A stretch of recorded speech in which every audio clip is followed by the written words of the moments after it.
moving it? Yeah, we'll bring it back to you and chop these wheels or something here. Okay. Can we come back to you about 6 inches? Huh? You good? No, we're good right here. All right. Now I learned this from Jory from American Animal Control. This is a drill, but it's also can be used as a hammer when you need when necessary. So just tap it to where it's flat.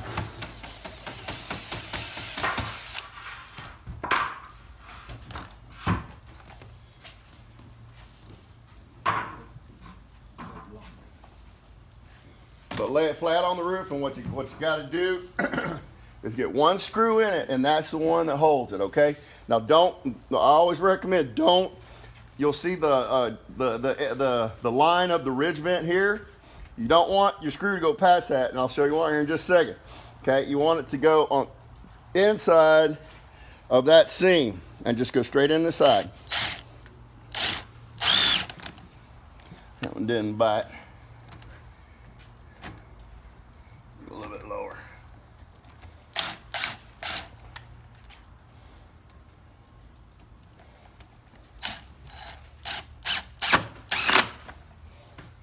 Okay, so that right there will hold it in place. So now I can work from here. Now, sometimes when you're dealing with these steep roof pitches and it's right on the end, you'll see little bows and whatnot. It's really simple. I always carry a rubber mallet hammer with me. Okay, it's always in my tool belt so you can tap these bends out, or you can use your hands to kind of flatten it, but you want to push it flush over the top of the ridge vent. Okay, it's the actual shingles.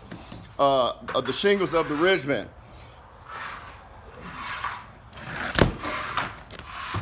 From here, we're going to make our first cut, because what we've got to do is we've got to bend this around so it'll go along the edge of the, or we can actually make this bend around the actual end cap. So we'll make a relief cut here. Get it from this side for you, Jimmy. Grab that drill.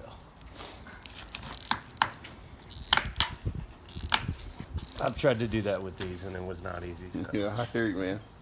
All right, and then what we'll do here is the exact same thing on the tab. Okay, so we had to make a relief cut on the run, which is the top part that goes over the shingles, and then we're going to make a relief cut on the tab.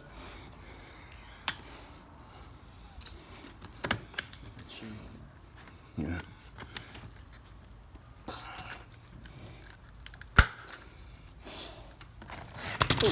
And remember what I was saying, it's going to bend and you can actually straighten it out when necessary, okay?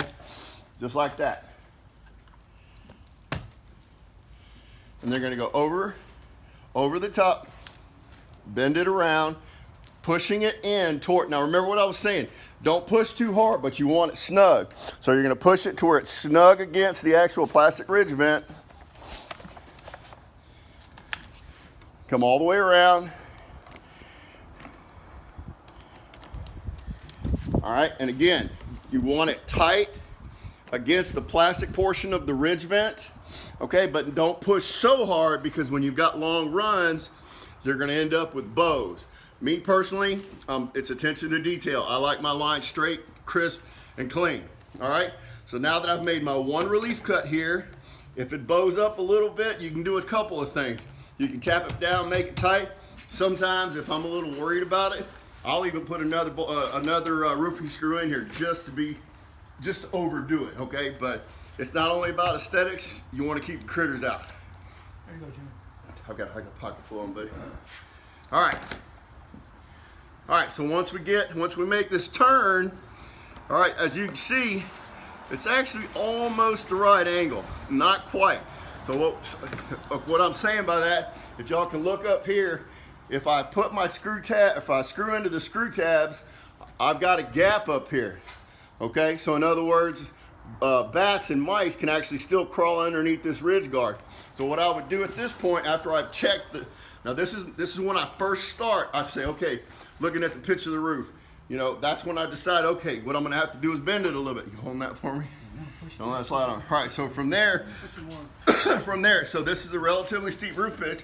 So what I've got to do is I've got to bend this to a steeper, to accommodate for the steeper angle, and it's real simple. All you do, once you realize that, on the first piece going in, bend it down just a little bit.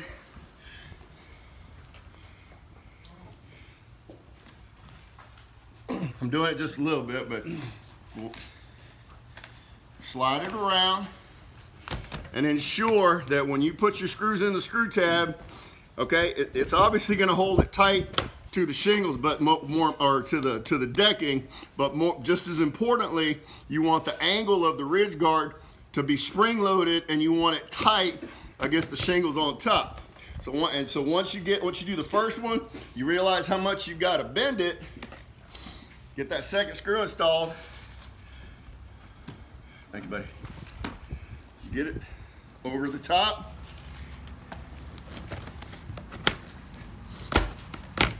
All right, now again, like I said, tap it in. You want it to go over the top of the shingles. All right, get another screw in. Once you get the pressure and the angle that you want it,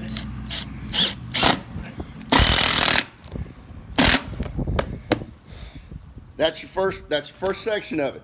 Then what you're going to do is you're going to do the exact same thing over here. All right. Now on this one,